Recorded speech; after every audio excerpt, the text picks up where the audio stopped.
بسم اللہ الرحمن الرحیم۔ احمد صاحب اللہ کے بھر کی باروب شخصیت تھے۔ گاؤں کی آدھی اراضی کے مالک تھے۔ گاؤں میں ان کے 2 بڑے باغ بھی تھے جن میں طرح طرح کے پھلدار درخت تھے۔ اللہ تعالیٰ نے انہیں دنیا کی ہر نعمت سے نوازا تھا، مگر ان کی کوئی اولاد نارینہ نہ تھی۔ باغ کے علاوہ دور تک بکھرے کھیت میں ہر قسم کی پیداوار عروج پر تھی، اور اس زمین سے ہر قسم کی ضرورت زندگی انہیں میسر تھی۔ اس زمانے میں انگریزوں کا راج تھا، لیکن مسلمان اور خاص طور پر گاؤں میں انگریزی پڑھنا مسلمان پسند نہیں کرتے تھے۔ عورتوں کو تو پڑھانے کا رواج ہی نہیں تھا۔ انہیں صرف ناظرہ قرآن اور نماز کی تعلیم دی جاتی تھی۔ گاؤں اچھا خاصا بڑا تھا، لیکن نہ تو وہاں لڑکوں کے لیے کوئی اسکول تھا اور نہ شفا خانہ۔ بہت حالت خراب ہوتی تو پھر بھی عورتوں کو علاج کے لیے شہر نہیں لے جایا جاتا تھا، کیونکہ نہ تو سڑک تھی نہ ٹرانسپورٹ کا کچھ انتظام تھا۔ بیل گاڑی پر سفر بہت لمبا ہو جاتا تھا اور مریض رستے میں ہی دم توڑ دیتا۔ احمد صاحب اس گاؤں میں اہل و عیال کے ساتھ رہتے تھے۔ گاؤں کی آدھی سے زیادہ زمینیں ان کی تھیں۔ ان کی اولاد میں صرف 4 لڑکیاں ہی لڑکیاں تھیں۔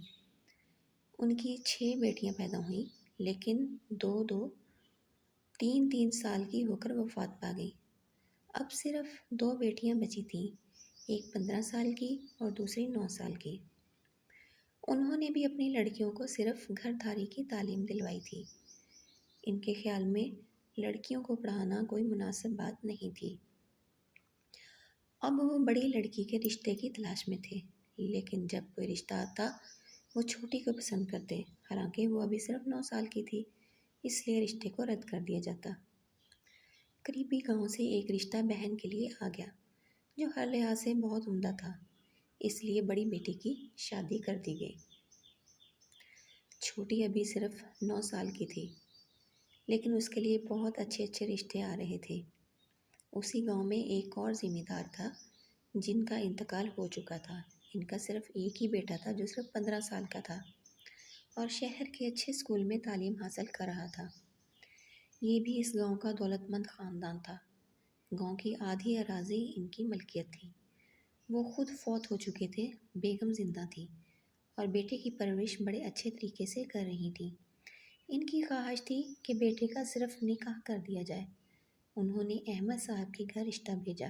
رشتہ مناسب تھا اور صرف نکاح کی بات تھی، اس لیے قبول کر لیا گیا۔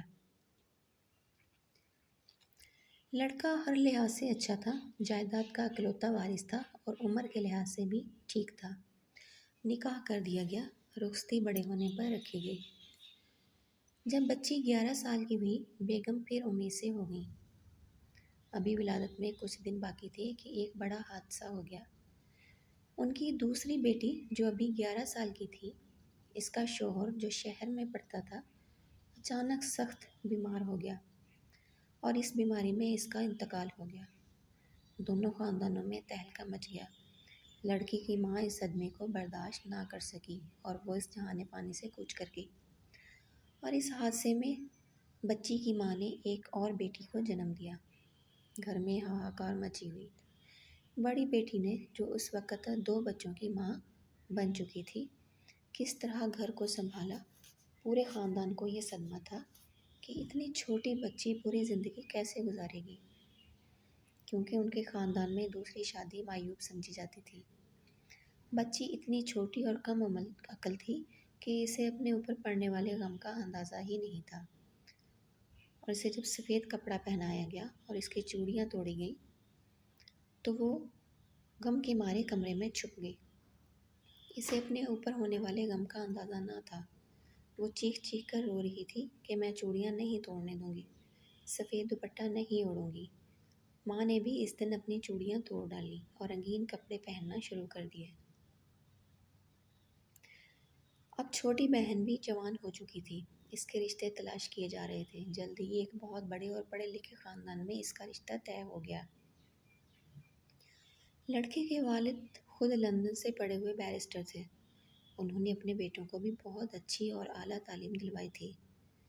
جس لڑکے سے ان کی چھوٹی بیٹی کا رشتہ طے ہوا تھا، وہ خود گورنمنٹ کے اعلیٰ عہدے پر فائز تھا۔